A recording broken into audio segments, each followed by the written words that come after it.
guys, Bryce here, and we're back at it again for another video, and welcome to the first episode in this new series that I have. And in this series I'll be explaining each of the components in the F1 2020 setup screen in the F1 2020 game.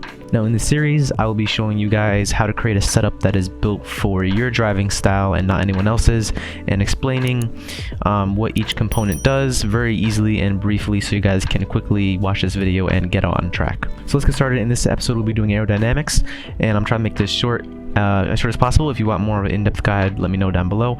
So we have the front wing and the rear wing, pretty self-explanatory. The front wing is the wing in the front of the car, and the rear wing is the wing in the rear of the car. The purpose of the wings is to create downforce, which improves grip. But if you have too much wing, that will obviously reduce straight line speed. The lower the wing, you have more straight line speed but less cornering grip. So if you were to have 11-11 front wing, basically what that would mean is that you have a lot of cornering grip. The car would be pretty stable, but on the straights you would be very slow. During the races, your ERS would be wasted a lot more because the ERS has to power the car through all of that drag that the wings are producing, and it'll be very hard to overtake cars during the race because you have a lot of downforce. The only pros to this is that the car will be extremely stable because you have so much downforce.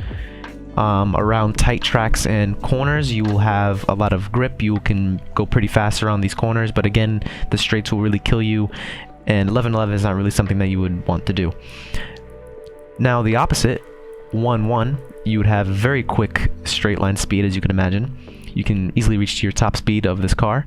You can pass people with ease if they have a bit higher aerodynamics. Your ERS will not be wasted as easily because it doesn't have to push through all that drag. You'll have really good straight line speed, but the balance would be very difficult to control. Coming out of corners, a lot of wheel spin. You would still be able to make those corners pretty quickly, but under braking coming out of corners is very slippery, and it's not really balanced at all, and coming out of corners is horrible with no downforce coming from the wings. So obviously you don't want to do 1-1 or 11-11. You want somewhere in the middle and a good balance. The whole point is to make a balanced car that is fast. You don't want a balanced car that is slow, fast. You need a fast car. So a good starting point for any track for me personally is around 4-7, and maybe you're thinking 7 is a bit high for rear wing, and the reason why is because the front wing is a lot larger than the rear wing. So if you raise the rear wing, the dramatic of the reduction of the straight line speed will not be as much as the front wing. The rear wing is smaller, the front wing is bigger, so if you raise the front wing you'll get a lot less straight line speed, as if you raise the rear wing you get a little bit less, but not as dramatic as the front wing. So that's why you can have a bit of a higher front wing. Having 7-4 allows for good traction out of corners, so you won't get wheel spin, and 4 will allow for good turn-in, very good turn-in in the corners, and you can adjust this according to your driving style. If you're aggressive, you get pretty good straight line speed, and again, it depends on the track, obviously. So this is a good starting point. If I were you, I would go into, if you're doing this for league racing, you know, go into a multiplayer session and test this out for yourself, and keep adjusting this and keep lowering these values until you find that the car is balanced. And if you were to go any lower, it'll be uncontrollable. And that is the goal of the Aero. For me, the goal is to, and I think for a lot of other people this applies too, really the goal is to make the wings as low as possible, and using all of the other components in the setup to compensate for that. But right now with the wings you want to make them as low as possible but still drivable and really good balance. You want these to be as close as possible as well.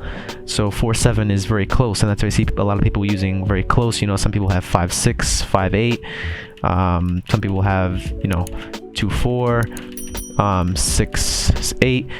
You usually want to have the front wing lower than the rear wing. I know in some games you could run like 7-3, but for this game you really want to have the rear wing a higher value than the front wing. So again, go out on track, experiment with this, have them as low as you possibly can to get that straight line speed, but have a nice balanced car.